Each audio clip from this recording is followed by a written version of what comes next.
Now look, she made the statement about Hillary Clinton. I've heard the statement for years. I had no idea it was Michelle Obama. She made the statement that if you can't take care of your own house, you can't take care of the White House. You know, I've heard that statement. You know what's nasty to me? Michelle Obama. She was,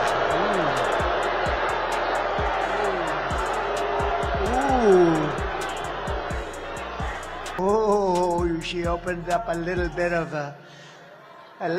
a box. She opened up a little bit of something. Oh, she was nasty. Ooh. There are insults in politics that vanish before the next headline, and then there are the ones that land with a thud so loud the whole country stops and waits for what comes next. More than 150,000 people have died, and our economy is in shambles because of a virus that this president downplayed for too long. Because whenever we look to this White House for some leadership or consolation or any semblance of steadiness, what we get instead is chaos, division, and a total and utter lack of empathy. Donald Trump is the wrong president for our country. He has had more than enough time to prove that he can do the job, but he is clearly in over his head. When Donald Trump took aim at Michelle Obama during the 2016 campaign, he was not throwing another jab into the daily outrage cycle. He was stepping onto ground that millions of Americans regard as sacred because Michelle Obama represents something larger than politics. I'm sorry, gentlemen. I've noticed this especially with some men who seem to think Trump's behavior, the bullying and the putting people down, is a sign of strength. And I am here to tell you that is not what real strength is. She represents grace under pressure, discipline under scrutiny, and dignity in a public life that rarely rewards it. That is why what happened next carried such force. Because I have a lot of faith in the American people. And I think they recognize that being president is a serious job. It's not hosting a talk show or a reality show. It's not marketing. It's hard. And a lot of people count on us getting it right. The insult made noise. Barack Obama's response made history. Trump has always understood the value of provocation. He knows that if he says something sharp enough, the clip will travel before the facts do. And he knows that outrage can become oxygen. But this time, the calculation felt different because this was not a policy dispute or campaign stage exaggeration. This was personal in a way Americans immediately recognized. It was the kind of insult designed to cheapen someone who had spent years carrying herself with discipline in rooms full of cameras, critics, and political enemies. Respond to Michelle Obama's speech last night where she said that you're in over your head and the wrong president for the country. She was over her head, and frankly, she should have made the speech live, which she didn't do. She taped it, and it was not only taped, it was taped a long time ago because she had the wrong deaths. She didn't even mention the vice presidential candidate. And underneath all the noise that followed was one question that hung heavier than the insult itself. What would Barack Obama do? Would he answer in anger? Would he strike back in the same register? Or would he do something even more damaging to Trump than shouting ever could? You've talked to the president-elect Trump now several times over the course of this transition. What have you tried to impress on him about the job? What he has to appreciate is as soon as you walk into this office after you've been sworn in, you're now in charge of the largest organization on earth. You can't manage it the way you would manage a family business. You have to have a strong team around you. You have to have respect for institutions and the process to make good decisions because you are inherently reliant on other folks. If you grew up when restraint was respected more than volume, when a leader's power came from what they did not say as much as what they did, then you already understood what made Obama's response so devastating before he finished the first sentence. Part of the reason you've seen Michelle passionate in this election, yes, part of the reason that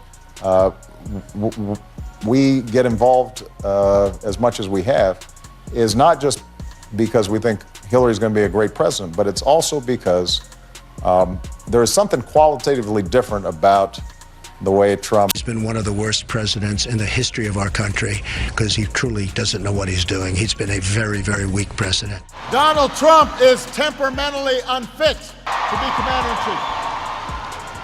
He claims to be a great businessman. Don't boo! He can't hear your boos, but he can hear your votes.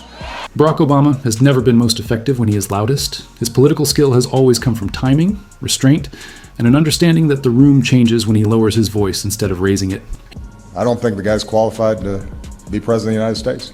The most important thing for the public and the press is to just listen to what he says and follow up and ask questions about what appear to be either contradictory or uninformed or outright wacky ideas. He knows that some attacks are traps. They are built to drag everyone down to the same muddy level where volume replaces judgment and spectacle replaces substance. So while people expected fury, what they got was something colder, more controlled, and unforgettable. What are these false claims of widespread election fraud doing to our country right now? They appear to be motivated in part because the president doesn't like to lose and never admits loss. When Obama finally addressed the moment, he did not turn it into theater, he turned it into contrast. He spoke about character. He spoke about what strength looks like when no one is cheering. He spoke about the burden of public life and the scrutiny that falls hardest on women. And he spoke about the discipline required to remain decent when indecency dominates the stage. He never needed to sound rattled because the power of the response came from how completely unrattled he appeared. Quick. If you haven't subscribed yet, hit the button. 2 seconds, already subscribed you are. The reason this exists, back to the response that changed the story, that was the sting. Trump had reached for humiliation. Obama answered with elevation.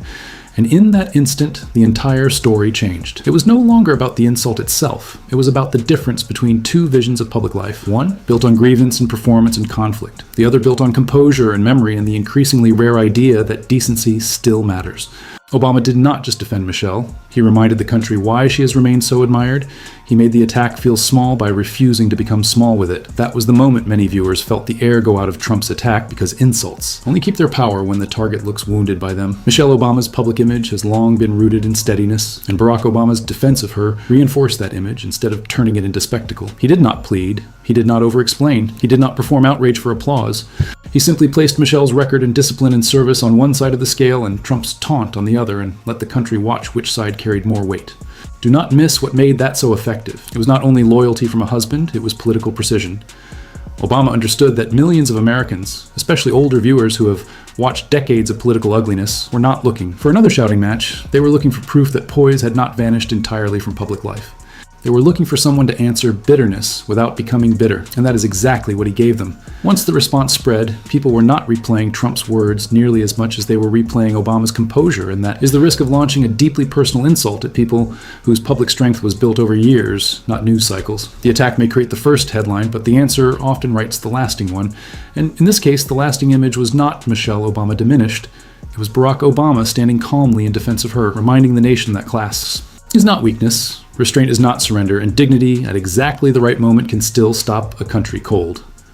Trump threw a personal insult expecting chaos. Obama responded without raising his voice once. The insult died on contact. Subscribe to the narrative brief. We find the silence that was louder than the shout. The patterns repeat. We slow them down.